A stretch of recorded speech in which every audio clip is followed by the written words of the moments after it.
diagrama de mudanças de estado físico. Esse diagrama, pessoal, é para vocês entenderem o seguinte. Como a gente pode escrever graficamente as mudanças tanto de temperatura, né, que representa o aquecimento de uma substância, quanto a parte das mudanças de fase. Aqui é um exemplo da água, né, a água pura. Nós vamos tratar só de substâncias puras. Então veja bem, ó. Supondo que eu tenha aqui gelo a menos 10 graus Celsius. Ele está aqui nessa temperatura inicial. Bom, eu estou promovendo o aquecimento aqui, eu estou fornecendo energia para ele, né? Então, conforme eu aumentar aqui o eixo do tempo, que no caso também pode ser poderia colocar aqui um eixo de energia sendo fornecida, né, em função do tempo. Então, assim, quanto mais eu aquecer o material aqui, ele vai elevar a sua temperatura. Estou fornecendo calor. Até ele atingir a temperatura que é o seu ponto de fusão. Aqui eu estou pegando um gelo partindo de menos 10 graus Celsius, estou aquecendo, estou elevando a temperatura dele, né, conforme eu forneço calor. Chegou aqui no ponto de fusão, o que vai acontecer? Toda a energia que eu continuar fornecendo para esse gelo, ele vai pegar essa energia para poder passar para o estado líquido. Então, quando chega na temperatura de mudança de fase, eu quero que vocês entendam o seguinte. Enquanto a substância pode ser aquecida, né, pode elevar a sua temperatura, a energia que você fornece vai ser utilizada para isso, para você aquecer a substância, ela vai elevando sua temperatura. Quando chega na temperatura de mudança de fase, a energia que você está fornecendo, a substância vai utilizá-la para poder mudar de estado físico. Então, por exemplo, se você tem um cubo de gelo a 0 graus Celsius, que é a temperatura de mudança de fase, se você está aquecendo, está fornecendo energia, aquele gelo vai fundir, vai virar líquido. Então ele está pegando aquela energia que você está fornecendo para mudar de fase. Aí ele vira líquido. Depois que ele fundiu, que ele virou líquido, você continua aquecendo, você está aquecendo água. Então, beleza, a temperatura da água vai subindo. A temperatura vai subindo. Chegou em 100 graus Celsius, o que acontece? Aqui, 100 graus Celsius. É a temperatura de mudança para vapor. Então, se você continua aquecendo, você está passando a água de líquido para vapor. Beleza, você vaporizou toda a água. Aí aqui toda a água então virou vapor. Se você continua aquecendo, você vai ter vapor superaquecido, até temperaturas acima de 100 graus Celsius. Então entendam, o que eu quero que vocês entendam desse diagrama aqui, pessoal, é o seguinte. Se esse é o eixo da temperatura, e esse aqui pode ser o eixo, por exemplo, do calor fornecido, conforme você aquece a substância, se tiver numa faixa sem ser de mudança de fase, você vai só aquecer a substância, ela vai aquecendo. Chegou numa temperatura de mudança de fase, ela pega essa energia para mudar de estado físico. Assim como aqui nessa parte ela está mudando de sólido para líquido. Virou líquido, você continua aquecendo, você está elevando a temperatura do líquido. Está elevando a temperatura do líquido. Chegou aqui, temperatura de 100 graus Celsius da água, aí você continua fornecendo energia, você vai... a água vai pegar essa energia para mudar de estado, vai para o estado de vapor d'água. Então, terminou de vaporizar tudo, aí aqui você continua aquecendo o vapor. Certo? Então, o que esse diagrama está mostrando é isso aí, é o comportamento da substância conforme você continua fornecendo calor para ela, tá? Ou ela eleva a temperatura, esses gráficos em vermelho são os gráficos de elevação de temperatura. Esses aqui são os de mudança de estado físico, tá? Nas substâncias puras, as mudanças de fase ocorrem em temperatura constante. Percebam que aqui, ó, é a temperatura de 0 graus Celsius, que é a fusão da água, e aqui 100 graus Celsius, vaporização da água, ok? Então, fiquem atentos para esse diagrama. Bom, avançando aqui, pessoal, vamos ver o seguinte, a influência da pressão. Na mudança de estado físico, talvez a noção mais intuitiva é da influência da temperatura. Afinal, se você colocar algo para aquecer, você vai chegar uma hora que você vai, pode promover a vaporização da substância. Do mesmo jeito que se você colocar para resfriar, você pode promover o congelamento, por exemplo, de uma substância. Então, a temperatura é mais o intuitivo, a gente entender que a temperatura influencia na mudança de fase. Mas não é a única variável, a pressão também influencia, tá? Porque quanto mais o objeto estiver pressurizado, existe uma tendência dele ficar mais compactado. Isso pode induzir a ele passar para estados da matéria mais organizados, como o líquido e o sólido. Assim como se a pressão estiver muito pequena, pode influenciar com que esse material caminhe para ir para um estado gasoso, por exemplo, tá? Pela ausência de pressão. Então a pressão também influencia. Tanto é que existe o fenômeno que é a diminuição da temperatura de ebulição da água conforme você vai para uma localidade mais elevada em termos de altitude. Olha só, pessoal. A pressão atmosférica, ela é 1 atm, né, pressão de uma atmosfera, ao nível do mar. Tá? Então, ao nível do mar é o maior valor de pressão que pode ser obtido na superfície terrestre. 1 atm, 1 atmosfera. No entanto, quando você sobe em termos de altitude, você vai para uma localidade acima do nível do mar, a coluna de ar que se encontra acima de você é menor, então a pressão atmosférica é menor. E o que isso influencia? Influencia da seguinte forma: aquela temperatura de ebulição da água, marcada como 100 graus Celsius, aquela temperatura é para o nível do mar.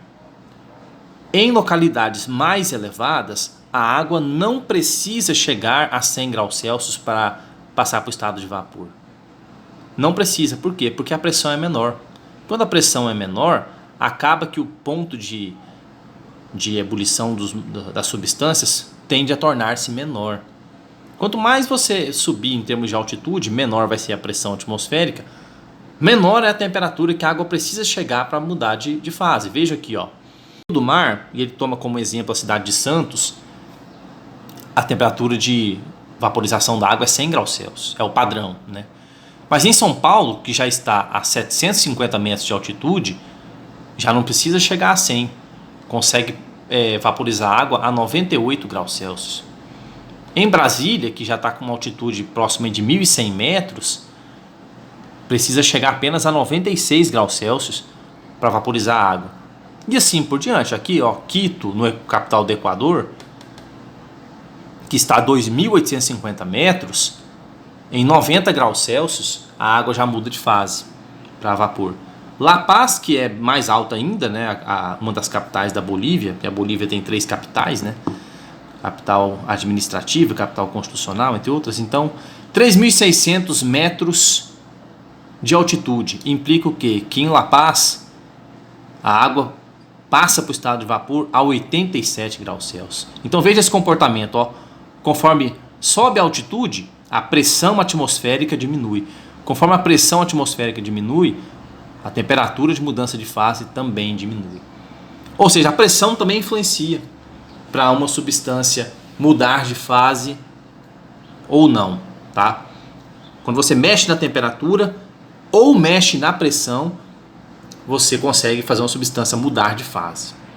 Isso implica, por exemplo, em criar um diagrama bidimensional com temperatura e pressão influenciando nas mudanças de fase. Esse aqui é o famoso diagrama de fases para a água, tá, pessoal?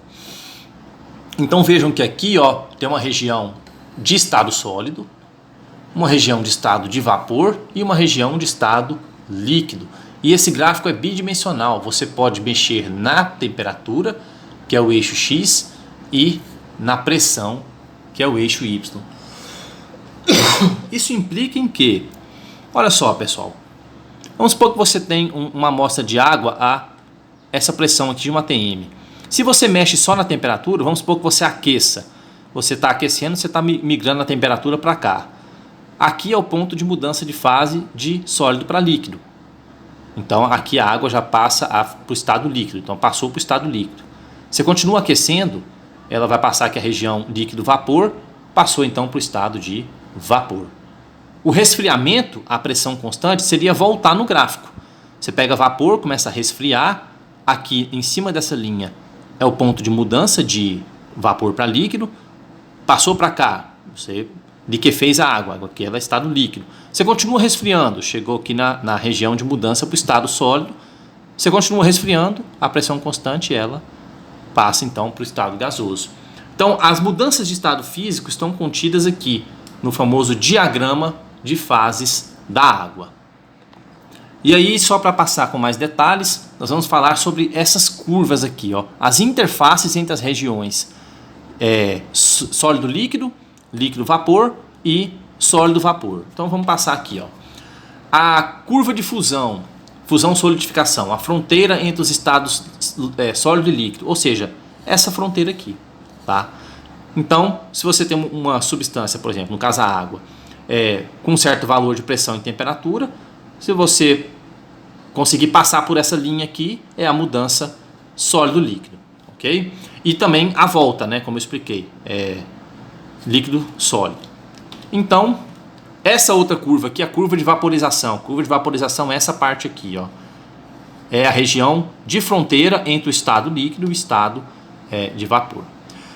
Aqui, pessoal, vejam como pressão e temperatura influenciam. Imagine que você tem um valor de pressão e temperatura aqui, no estado líquido. Você consegue passar ela para o estado de vapor mexendo em qualquer uma das variáveis, tanto na temperatura quanto na pressão. Por que eu estou falando isso? Porque imagina um ponto aqui, ó. Acho que com o mouse fica melhor. Deixa eu ver se com o mouse é isso. Imagina que está aqui, ó, nesse ponto. Se eu apenas aquecer, eu estou mexendo só na temperatura.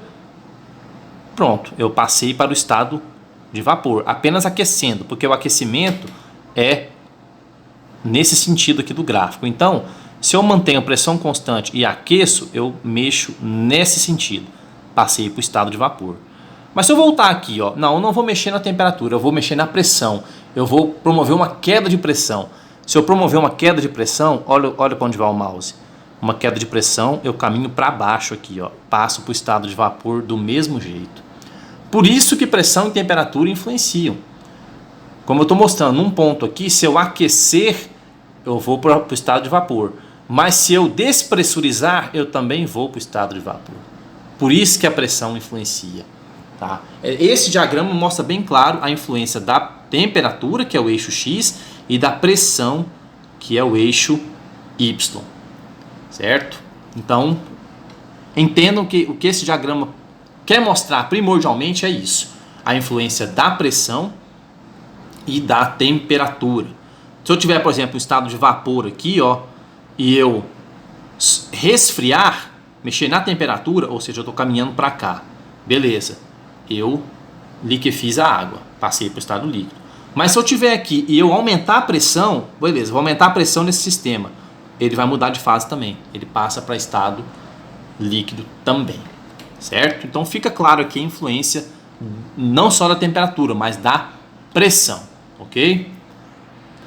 E a última curva que nós vamos ver aqui então é a curva de sublimação, ou seja, da passagem direta, né, do estado sólido para o estado de vapor.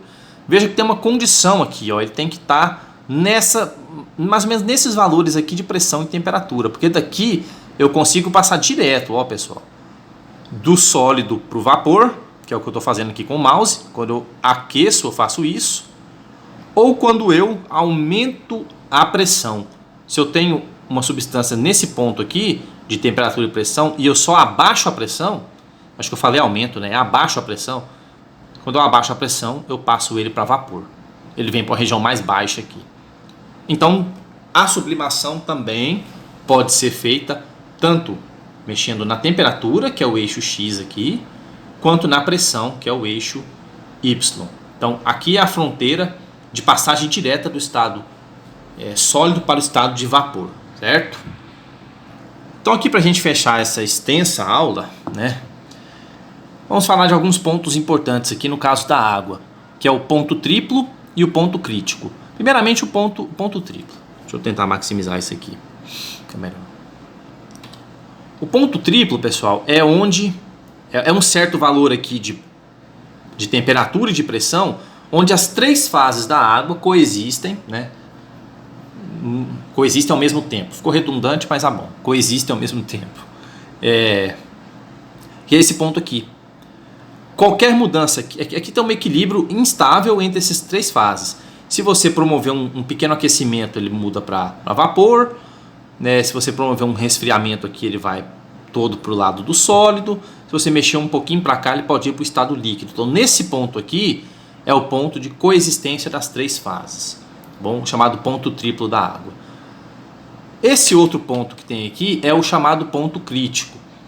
O ponto crítico, qual que é a característica dele? É o seguinte, nessa parte aqui do gráfico, os estados da matéria são bem definidos. Aqui é sólido, aqui é líquido e aqui é vapor. Quando a temperatura está acima da temperatura crítica e a pressão também está acima da pressão crítica, essa região aqui, que está além do ponto crítico, a partir desse ponto não tem como distinguir, os estados da matéria não ficam claramente definidos. Tá bom? A partir desse ponto aqui, passa a não haver uma diferenciação clara entre se aquela substância é gás, é líquido, é sólido. Esse é o chamado ponto crítico. A partir daqui, então, os estados não ficam bem definidos, não tem diferenciação entre eles. Okay? Então, pessoal, a lista que vocês vão fazer dessa matéria agora também é uma lista teórica, tá? Para a gente entender melhor esses processos aqui, mudanças de fase das substâncias.